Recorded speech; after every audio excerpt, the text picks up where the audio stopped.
Hello everyone, জ্ঞানজ্যোতি coaching সেন্টারের পক্ষ থেকে তোমাদের সকলকে জানাই আরও একবার স্বাগত।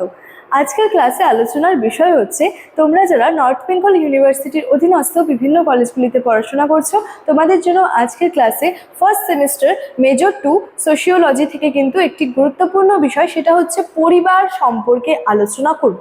অর্থাৎ পরিবার বলতে কি বোঝায় এবং এই পরিবারের বৈশিষ্ট্যগুলি যে রয়েছে সেটা নিয়েই কিন্তু আলোচনা করব। ঠিক আছে, খুবই কিন্তু ইন্টারেস্টিং একটা বিষয়।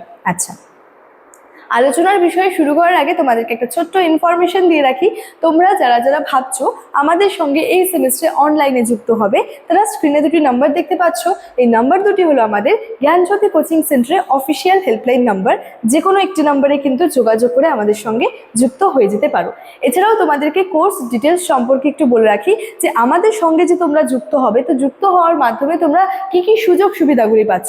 প্রথমত তো তোমরা পেয়ে যাচ্ছ প্রপার গাইডেন্স, তারপরে তোমরা রেকর্ডেড ক্লাসেস, হাই কোয়ালিটির নোটসগুলো, এর সাথে সাথে হচ্ছে 100% কমন সাজেশনসগুলো কিন্তু পেয়ে যাচ্ছ।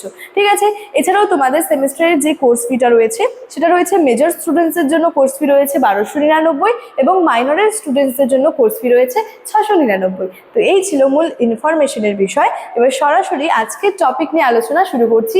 আজকের আলোচনার বিষয়টা ছিল হচ্ছে পরিবার সম্পর্কে। ঠিক আছে, আচ্ছা, আমরা প্রথমত যে বিষয়টা জানি যে পরিবার, এটা সম্পর্কে আমরা কিন্তু সবাই পরিচিত। ঠিক আছে, তাহলে কি হচ্ছে পরিবারের যে প্রাথমিক ধারণা সেটা নিয়ে প্রথমে আলোচনা করব।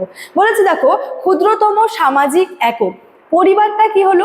পরিবার হলো সমাজ কাঠামোর সবচেয়ে একটা মৌলিক এবং প্রাথমিক প্রতিষ্ঠান। এই পরিবার বা ফ্যামিলি সম্পর্কে আমরা কিন্তু সবাই এই বিষয়টা কিন্তু কম বেশি জানি। ঠিক আছে, সম্পর্কের ভিত্তি কি বলেছে? বিবাহ, রক্ত সম্পর্ক বা আইনগত দত্তক গ্রহণের মাধ্যমে কিন্তু সদস্যরা একত্রিত কিন্তু হচ্ছে। ঠিক আছে, একটা পরিবারের মাধ্যমে কি হচ্ছে? বিবাহের মাধ্যমে বা রক্ত সম্পর্কে বা আইনগত যে দত্তক গ্রহণ রয়েছে সেটার মাধ্যমে কি হচ্ছে? সদস্যরা কিন্তু একত্রিতভাবে থাকছে বা একত্রিত কিন্তু হচ্ছে। তারপরে রয়েছে একত্রে বসবাস, অর্থাৎ পরিবারের কি হচ্ছে? সদস্যরা সাধারণভাবে একই স্থানে আর কি একই বাসস্থানে একত্রে কিন্তু বসবাস এবং যে জীবনযাপন করে থাকে। তাহলে একটা পরিবারে কিন্তু বিভিন্ন সদস্যরা থাকে, যেমন জয়েন্ট ফ্যামিলিতে বিভিন্ন সদস্যরা থাকে। তো তারা কি হচ্ছে যে সদস্যরা যে আছে সাধারণভাবে কি হচ্ছে? একই বাসস্থানে কিন্তু একত্রে বসবাসও করছে এবং কিন্তু জীবনযাপনও করছে। নেক্সট রয়েছে মানসিক বন্ধন, অর্থাৎ সদস্যদের মধ্যে কি হচ্ছে? গভীর স্নেহ, ভালোবাসা, পারস্পরিক যে সহানুভূতি, নৈতিক দায়বদ্ধতা, এই সমস্ত বিষয়গুলো কিন্তু থাকছে। তাহলে একটা পরিবারের প্রাথমিক ধারণার মধ্যে কি হচ্ছে?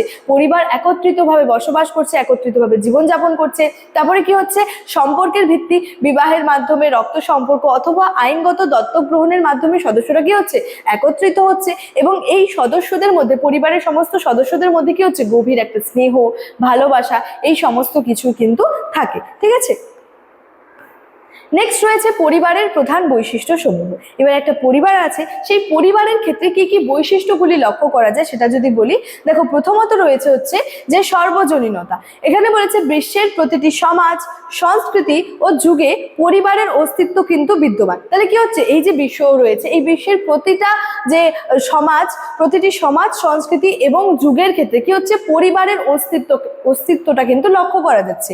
মানব ইতিহাসের প্রাচীনতম সংগঠন হিসেবে কিন্তু এটি স্বীকৃত। নেক্সট হচ্ছে আবেগীয় ভিত্তি, অর্থাৎ পরিবারের সদস্যরা কি হচ্ছে? স্নেহ, ভালোবাসা, মমতা এবং পারস্পরিক যে সহমর্মিতা, সেটার এক গভীরে আবেগময় যে বন্ধনে কিন্তু আবদ্ধ থাকছে। পরিবারের সদস্যদের মধ্যে কি থাকছে? গভীর প্রেম, ভালোবাসা আর কি মমতা, এই সমস্ত বিষয়গুলো কিন্তু লক্ষ্য করা যায়। নেক্সট হচ্ছে বৈবাহিক সম্পর্ক, অর্থাৎ অধিকাংশ পরিবারের সূচনা ঘটে কি? সমাজ ও আইন মোদিত যে স্বামী স্ত্রীর বৈধ বৈবাহিক বন্ধনের মাধ্যমে। তাহলে কি হচ্ছে? বিভিন্ন ক্ষেত্রে বিভিন্ন কিন্তু পরিবারের যে বৈশিষ্ট্যগুলো লক্ষ্য করা যাচ্ছে। নেক্সট বৈশিষ্ট্যের মধ্যে রয়েছে দেখো যে প্রজনন এবং সন্তান পালন, অর্থাৎ মানব প্রজাতির ধারাবাহিকতা রক্ষা করা এবং শিশুদের উপযুক্ত সামাজিকীকরণ ও সঠিক প্রতিপালনের মূল দায়িত্বটা কাদের থাকে? পরিবারেরই কিন্তু থাকছে। তারপর রয়েছে দেখো অর্থনৈতিক নিরাপত্তা। এখানে কি বলেছে? পরিবার তার সদস্যদের যে খাদ্য, বস্তু, বাসস্থান, শিক্ষা, চিকিৎসা মতো যে মৌলিক অর্থনৈতিক প্রয়োজন সেগুলো কিন্তু মিটিয়ে থাকে। তাহলে একটা পরিবারের মাধ্যমে কি হচ্ছে? এই যে খাদ্য, তার সাথে সাথে বস্তু, বাসস্থান, শিক্ষা, তার সাথে সাথে যে চিকিৎসা, এই সমস্ত কি হচ্ছে বিভিন্ন যে অর্থনৈতিক প্রয়োজন সেটা কিন্তু একটা পরিবার বা ফ্যামিলি কিন্তু মিটিয়ে থাকে।